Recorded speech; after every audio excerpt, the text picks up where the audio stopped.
Hey everybody, Coach Bruce back here with our next video.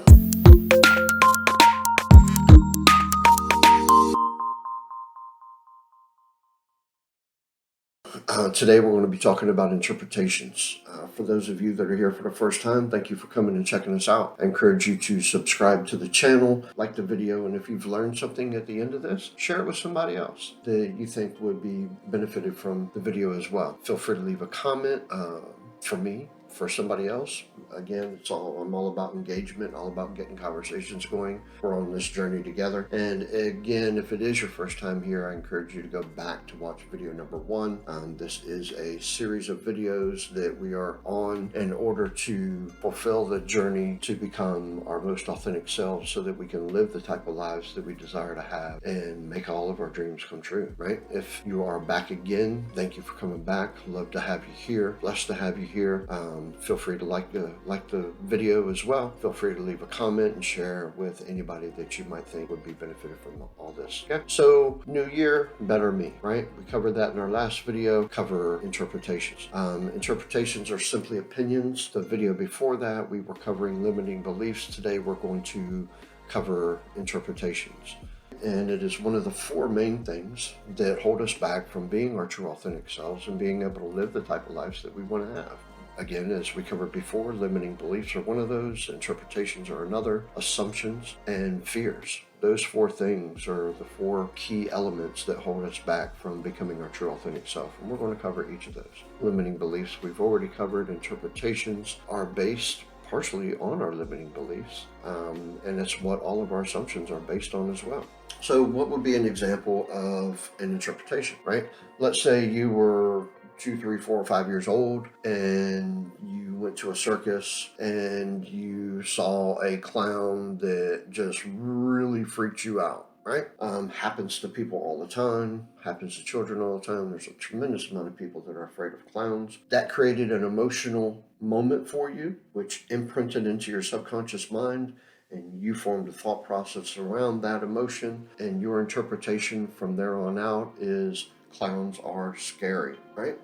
So now that's what you believe to be true. But again, we also covered and went over true versus the truth. What might be true for you may not actually be the truth. So are all clowns scary? The truth is no, not all clowns are scary. Are there some scary clowns? Yes, there are some scary clowns. That is true. But the truth is not all clowns are scary. But you have formed an interpretation about clowns based on the experience that you may have had. You may have found a clown that was super funny, and you think your interpretation from here on out is all clowns are hilarious, and you love clowns. There are people that have grown up to become clowns simply for a positive experience that they had with one as a child. Another interpretation may be that all military members are heroes, right? You may have had an experience, or maybe you have a family member, maybe you grew up in a military family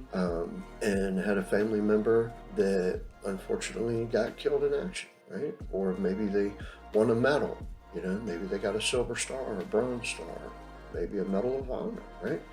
And that created a very emotional moment in your life, which again imprints into our subconscious mind. And your interpretation of military members is they're all heroes. I'm not taking anything away from any military member. My wife is active duty military. I'm her biggest fan, right? But again, those are interpretations. There are other interpretations of people around the world that don't think the military is all that good, right? There's third world countries that the military is very corrupt and controls the economy and controls the quality of life of the people that they're supposed to be there to protect, but they inflict negative vibes and create distress and fear and all types of bad things. So somebody that grew up in a third world country or experienced their country's military, they may think all military members are corrupt. Oh, is that true, or is it the truth? Right? Well, it may be true for them, but clearly it's not the truth, because not all the military members are corrupt. But that's their interpretation of their military. And therefore that overflows into any military member of any military service from any country in the world.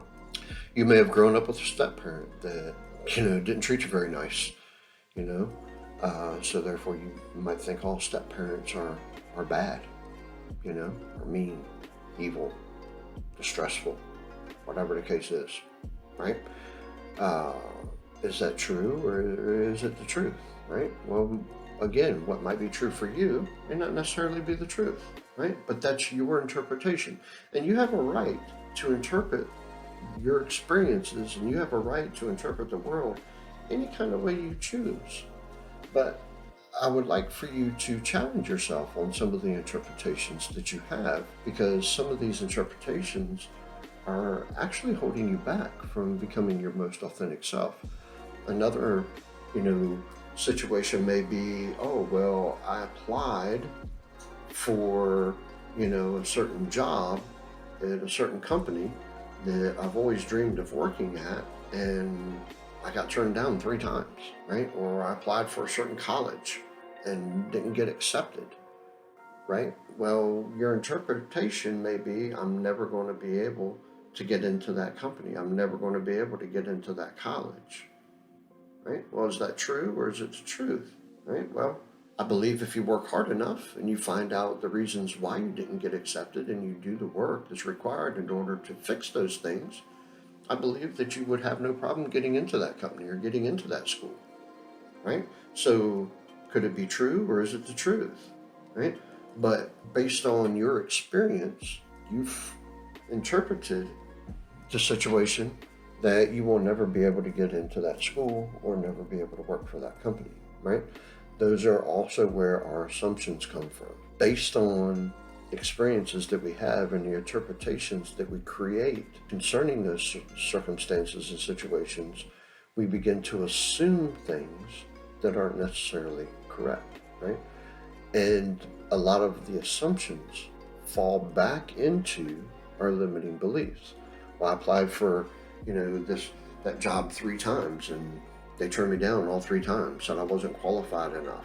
Well, I'm never going to be good enough to get into that company because I'm not qualified enough, right? Again, limiting beliefs. You're limiting your ability to believe in yourself. You're limiting your talents and your skill set and your intelligence, right?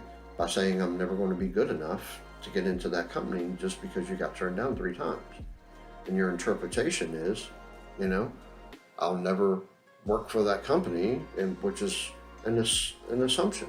So you kind of see how they all tie together. They're all different, but yet they're all the same. Your limiting beliefs, your interpretations, and your assumptions are all the same thing, but yet separate and individual at the same time, if that makes any sense. There's an old saying, when you assume something, you make an arse out of you and me, right? To assume something means that you are putting limitations there, and your limitations come from your interpretations. What assumptions do you have about yourself that are holding you back? Well, all you have to really do is simply go back to what your limiting beliefs are, right? You figure out what your limiting beliefs are, and then you challenge yourself and you ask yourself, is that true, or is it the truth? And you have to really dig deep, and you have to understand that what may be true for you isn't the truth. It's only true for you based on your interpretation and the assumption that you made about a given situation or circumstance or person or group of people, right? So you may think that all rich people are snobs. Well, is that true, or is it the truth? All the rich people you may have met may have been snobby, right? Snooty, but that doesn't make it true. Right? Well, I don't want to be rich because I don't want to be like them. Well, who says you have to be? Be better than them. Be you. Look at the interpretations that you've placed and that have been implanted in your subconscious mind. And then challenge yourself to ask whether it's true or whether it's the truth. And if it's not the truth, then ask yourself why you believe it to be true. Is that based on a limiting belief, is it based on an assumption, based on what put down as an interpretation? So I hope this challenges your thought process a little bit, and we're going to get into other things in some other videos in order to learn how to counteract your limiting beliefs so feel free to leave a comment. Hopefully this video was understandable for you. I know you guys are smart. I know you're super intelligent, but I don't always explain things at times the best way. So if there's any confusion, any misunderstanding, leave a comment and I'll do another video and break everything down even more. Okay? Until next time, God bless you. Love having you here, and I look forward to seeing you in the next video.